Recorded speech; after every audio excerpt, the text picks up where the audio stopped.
you about spiritual backsliding. So basically the idea is that we are on a spiritual journey in life and we reach a certain point of progress, and then all of a sudden we find ourselves at a previous point, something that we thought we had outgrown already, and then we think that we lost progress. I'm here to tell you that is not what is going on. So what is going on then? Well, there are three different parts that make up who we are. We have our mind, our body, and our spirit. Now, our mind is basically all of our mental activity. It's our thoughts, it's what we learn. So I like to call that our programming. And there's a lot of good and necessary programming, such as your concept of the color red or knowing what a dog is. This is good programming. We need this programming to get by in life. We have a lot of good programming. And then there is the bad programming. For example, if you learned as a small child that if you ask for help with something, you'll get yelled at, then, you might learn not to ask for help. Well, that is an example of bad programming because it doesn't match with reality. It's what happened that time, but that's not what happens every time. So what we do is, as we go about our day, we evaluate all of the situations that we come in contact with based on our current programming, and then we just sort of keep adding on to it. So we have layers upon layers upon layers of programming, and like I said, a lot of it's good, and unless we go back in and make changes where we need to make changes, it's going to pretty much just keep building on itself. And I will come back to that. So the next area is our body, and that's our physical existence. That is literally our body, but it's also our material circumstances as well. And then we have our spirit, and our spirit is basically our life. It's our soul, or it's our life force. And it's the thing that connects us to everything else. It's existence itself. So what happens is these three areas are all equally important, and they really need to work in harmony with each other in order for us to have, balance and peace in our lives. And what usually happens is we tend to focus too strongly on one or two areas and neglect a third. And sometimes it varies, at different points in our life we focus on different things. But what we really want to do is focus on whatever area needs our attention at the moment and try to keep them as in harmony as we possibly can.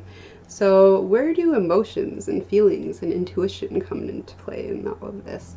Well, our feelings are basically the language that the different areas use to speak with each other. And this is a very, very helpful thing to know, because basically when you're feeling upset about something, it means that some part of yourself is not agreeing with some other part, typically.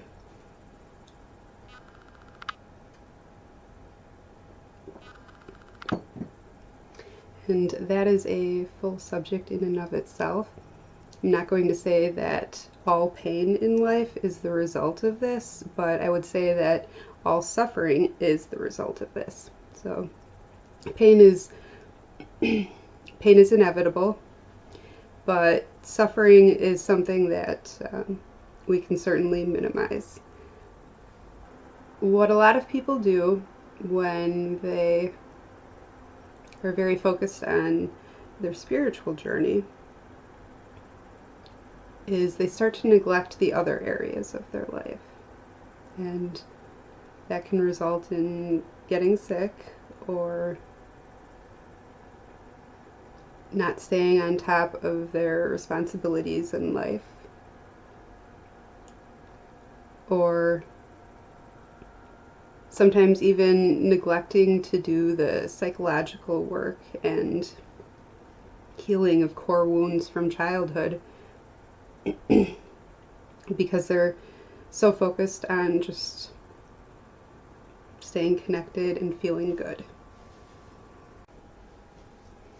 A lot of people in life aren't very focused on the spiritual side of things at all, and they can suffer as a result of this. And then what they end up doing is getting involved in spirituality and their spiritual journey and starting to neglect the other parts of their life as a result. When we do this, we aren't really doing ourselves a favor. Yes, it is necessary to focus more heavily on one area than other areas at certain points, but we don't want to stay too focused on one area at the expense of the others for too long, or what ends up happening is that area will start like plotting in secret and then like throw a mutiny and take over the ship. You don't want to let it go, because if you do that, then you're going to be in for a rude awakening when all of a sudden it's demanding attention and you have to give it attention. And this happens when, for example, we, stay up late reading too many nights in a row and run ourselves a little ragged physically, and then all of a sudden we're sick. And at that point, we have to focus on getting better because our body is demanding it at that point. And that's just one example. Any area of our life can do this. So what's really happening when it feels like you are losing progress in your spiritual journey is that some other part of your life needs your attention right now. And there is nothing wrong with that.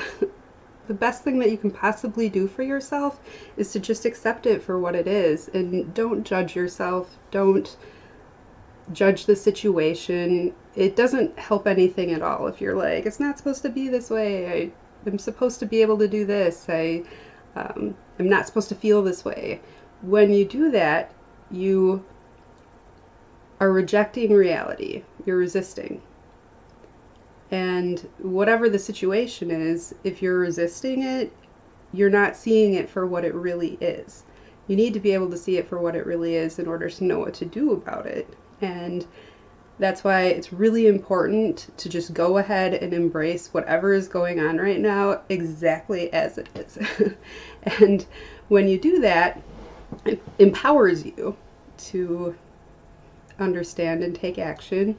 And maybe there are things that you need to do to change the situation, but that's okay.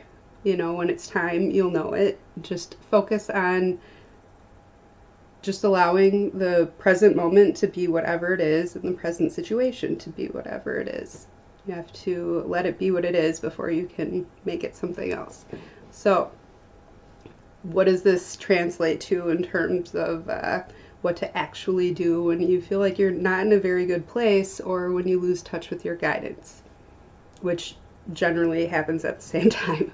So for me, if I'm physically ill, I am not in touch with my guidance, and even if I think I can hear messages coming through, I don't trust them. I know better. So in a situation like that, what I do is fall back on my mental understanding of the situation based on previous guidance and just roll with that, until I can hear my guidance again, and just focus on taking care of myself and physically getting better. So that is one thing that you can do. Another thing you can do is consult a healer or reader or channeler, somebody that you trust, somebody who has an air of peace and unconditional love about them. And keep in mind that it's the same for them as it is for you. They have times when they can't connect to their guidance too. So, it should be somebody that you trust, but they should also be in a good spot themselves at that point. So go ahead and consult, get spiritual guidance from another person if you feel like you can't connect to yours and you need some kind of spiritual guidance. But just make sure that whoever you're talking to, should have an air of peace about them and an air of love. And you know, if they're acting like they're special or trying to make you feel special, or if they're judgmental, or if they're very insistent that their view is the one correct view, or anything like that, that's not somebody that you want to get guidance from. But yeah, that's another thing that you can do. And hopefully, though, you'll be in a position where you can just focus on whatever you need to focus on. Now, I already gave an example of a type of circumstance where you're going to need to focus more on the physical side of life. And that's, you know, if you're sick and you need to get better, or if you're injured and you need to get better. You know, sometimes it's not even a matter of like there being a problem. Sometimes you just need to give yourself physical self-care, you know, take a bath, go to bed early, make yourself your favorite you know, healthy meal, you know, just really nourish yourself.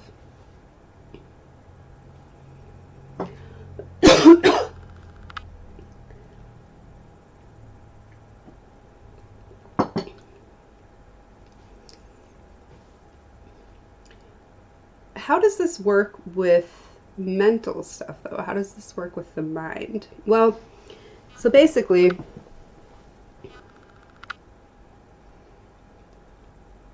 these layers of programming that we have, we've got a lot of good and necessary and useful ones, and then we've got the ones that sabotage us. And when a situation comes along and our spirit and life, our spirit is life, life is really good at throwing circumstances at us that show us exactly where the flaws in our programming are. And we know what's happening because we feel awful. We feel stressed out, we feel depressed, we're scared. Whatever the case is, if we're having a negative emotional reaction to something, and I mean, you know, there's some types of pain in life that, you know, if you suffer a loss, that sort of thing, some of those, you know, just are what they are. Sometimes life's just like that. Sometimes things hurt, and that's perfectly fine. Again, embrace that moment exactly as it is. Let it be exactly what it is, and just take good care of yourself, and you will get through that. But a lot of times that's not what's going on. A lot of times we are in a situation that we don't like let's say, you know, my boyfriend isn't behaving the way that I want him to behave, and I feel very hurt by this. Let's say he took too long to text me back, just as an example. So, geez, it's been like 5 hours. I can see that he's online, and I sent him a message, and he's not responding to my message. I'm very upset right now. Obviously, he doesn't really care about me. So, even that right there is probably not a level of awareness that a lot of people have in a situation like that, to say, like, obviously that means that he doesn't care about me. And most of the time, they would just get upset about that if that's something that that hits a nerve that, you know, is related to a core wound. So that core wound may actually be something along the lines of, my parents didn't pay enough attention to me when I was a small child, and now, or I didn't feel like they loved me because, you know, I had a certain love language, and they didn't show me that they loved me in the way that I needed to be shown. Whatever the case is, there's some kind of fear of, you know, abandonment involved. And the thing that the thing that can happen is we come up on these situations because life throws them at us, because life wants to show us where we need to change some of our programming, and we get this dissonance, like, this is the way things should be, but that's not the way things are. Things are supposed to be this other way. And that struggle, that resistance, is what causes most of our suffering in life. So just accepting it for what it is, that's an important thing to do, and that's a spiritual response to it, although it's also very practical too. You know, it is what it is. But that only works to a certain extent, because, like I said, life is very good at throwing these situations at us, and it's going to throw something at us that we just can't ignore that easily, that we just can't let go of that easily, that is too painful for us because it's just running up so hard against a flaw in our programming, and we just cannot let it go. So at that point, what we need to do is take a look at what our assumption about the situation is and where it came from. And we can examine previous programming. You know, we can look back through our old programming and look for where an assumption came from, and look at the unspoken rules, or the things that we learned that aren't correct, and then remove them and replace them with something that is correct. So as an example, my boyfriend not, sending me a message back fast enough. If I recognize that the reason that I feel this way is because my love language my love language is quality time and attention, which, by the way, if you're not familiar with the 5 love languages, I really recommend looking into it. It's a really great thing to know in life. It's very valuable. But anyways, if that's my love language, and let's say I had a twin sister, and then I had a brother a little bit older than me, and then I had, and then there was a baby, right, within a couple years after that, and there were just always a lot of kids around, and I never got one-on-one time with my parents. I might have felt unloved, even if they loved me very much, because I wasn't getting my love language. So, I might be able to recognize that, and then go back in and, adjust my programming so that it works better, so that there's not that dissonance where it's going up against life. Another example would be, and this is a real example for me, I had learned as a child, and it's kind of silly how these things happen, because the event that caused me to learn this was actually like nothing like traumatic or severe, but at some point in my childhood I learned that if I ask for something that I want, I'm not going to get it. And I had this rule: if there's something that you want or need, don't ask for it. It's okay to negotiate for it, to barter. It's okay to get it for yourself. It's okay to tell somebody that you expect that. Like, it's okay to demand it, but it's not okay to just ask for it. What a silly thing to believe. And that was written so deep into my programming that I had basically built like an entire chunk of my personality and the way I operate in the world around this assumption, this rule. So having recently found that, I went in, took that out, and put in a different rule. And the rule is, it's okay to ask for something that you need or want, and it's still okay whether the answer is yes or no. And it has been life-changing so far. And this was pretty recently. So this way of examining our programming is sometimes necessary that's one way that sometimes we can't just rely on spirituality. We actually have to do the psychological work. Another thing is learning and communicating. So part of getting by in the world is related to our ability to communicate with each other, and that is a mental thing.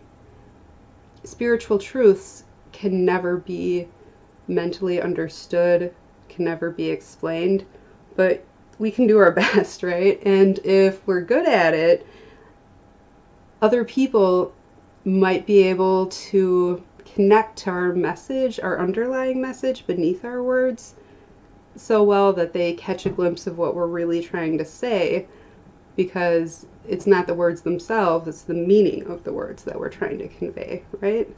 So sometimes it's a good idea to increase your knowledge or to do things that keep you mentally sharp for those types of reasons too. And there's, you know, plenty of good uses for brains. That, you know, it's a good thing to